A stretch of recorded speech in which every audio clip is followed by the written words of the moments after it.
start with something most people in business will never actually say out loud. The biggest limit in your business is you.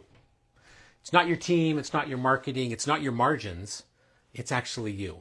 And listen, I don't say that to make you feel bad. I say it to try to free you. Because the second that you realize that your leadership capacity sets the ceiling on your business, everything starts to get clearer.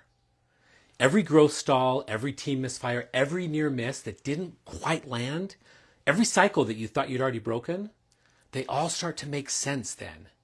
Now, this isn't about blame. This is about design. Step 5 in empowerment design is about activating personal leadership mastery. It's the moment in the journey where we stop just working on the business and start working on the builder. Now, I know every coaching clone out there will tell you to stop working in the business and start working on the business. Well, this is how you actually do that. Because your systems, your team, even your culture, all those results, they're all just echoing you. It's about the clarity that you carry, the energy that you bring, the fears that you haven't named, even the habits that you haven't upgraded yet.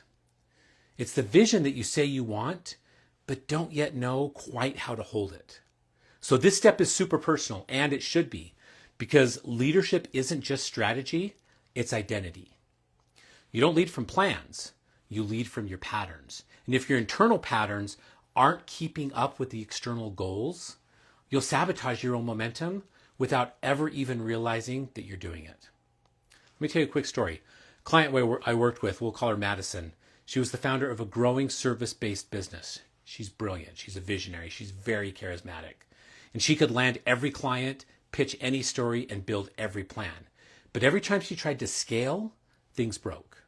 Like she'd hire a new team member, and then she'd micromanage them until they either quit or just were totally checked out.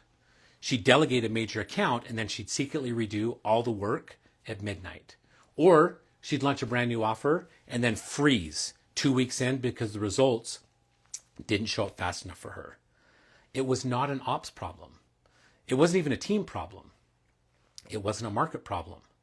It was a leadership identity problem. She believed deep down that everything valuable had to come through her. That if it wasn't touched by her hands, it would never be good enough. And that her presence was the only safety net that the company actually had. And that belief was running her business more than any other plan could. So we did something super bold. We paused every single growth initiative. Now, not forever, just long enough to rebuild her identity from the inside out. We asked deeper questions like, what does real leadership feel like to you? Not the vision that you inherited, but the one that you're meant to grow into. What does power look like when it's not tied to control? What does trust look like when it's not built on proof? We unpacked all the old rules that she was still following without realizing she was following them. And then we started the real work, the work of redesigning her inner operating system. Less proving, more presence. Less performance, more posture. Less doing, more designing. And over time, it all shifted. Her team started leading because she stopped hovering, and her energy stabilized because she stopped internalizing every single bump in the road. Her business started scaling because she stopped needing to be the center of every single success. She didn't just get more efficient, she got freer. And that's the real promise of this step, freedom through mastery.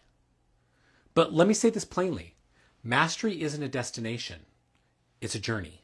You don't master leadership by hitting a goal, you master it by becoming someone who leads with intention, even when the pressure rises. You become someone who doesn't need the win just to prove their worth. You become someone who can hold the tension without shutting down. Someone who doesn't need to be the smartest voice in the room to be the most trusted. It's about being someone who knows how to regulate their nervous system so that they don't download their chaos into the actual culture. This is what separates founders who flame out from leaders who last. Let me be clear, it's not about being perfect. It's about being integrated. One of my favorite examples is a business owner that I worked with who ran a 7-figure trade business. He was sharp. He had great vision, but he struggled to stay emotionally balanced. If a client complained, his whole day derailed. If a team member made a simple mistake, he went from calm to critical like that. And the worst part, he knew he was doing it, right? But he just couldn't stop. So we started really small. We didn't jump right to conflict strategies or hiring systems. We started with just breathing, with awareness, with journaling every time he felt triggered. What happened, what it made him believe, what pattern it actually activated. And slowly he started catching himself earlier in the process. He noticed the pattern. He chose a response instead of reacting from survival. And his team started to notice too. In fact, one of his lead techs told him something like, I don't know what you're doing, but it feels safer to work here. Now think about that. That one comment. That hit him harder than any profit milestone he'd ever crossed, because now he wasn't just leading outcomes, he was leading experiences. Guys, that's what this work does. It doesn't just clean up your schedule. It elevates your influence. It shifts the tone of your business, even when you're not talking. Because when you master yourself, everything around you rises. Your team relaxes into clarity. Your decisions move faster. And your energy becomes consistent. Your business stops reacting to your moods and it starts responding to your mission. This is what I want you to hear loud and clear. You don't need to become someone else to lead well. You just need to become the version of you that knows how to lead with integration. The version that's no longer performing for validation, no longer outsourcing worth to get some wins, and no longer dragging outdated beliefs into your next breakthrough. This version of you, they don't need to prove anything. They just need to embody what they already know is truth. You were never meant to hustle your way into authority. You were meant to lead from clarity, from conviction, and from inner coherence. And if you've never had that modeled, don't worry. You're not alone. Most of us learn leadership through stress. We watch people lead through adrenaline, through sacrifice, through control. So we copied what looked powerful, even if it didn't feel aligned. But that kind of leadership, it's brittle. It works until it doesn't. It impresses until it implodes. And it produces results, but it rarely produces peace. And here's the cost of that. When you lead from performance, you will never feel safe in your own success. You're always waiting for it to collapse. You're always looking over your shoulder. And you're always bracing for that moment when it stops working. That's not mastery, that's survival in a crisp suit. There's another way. There's always another way. But in this case, it's specific. You can build a version of you that leads with depth, not drama.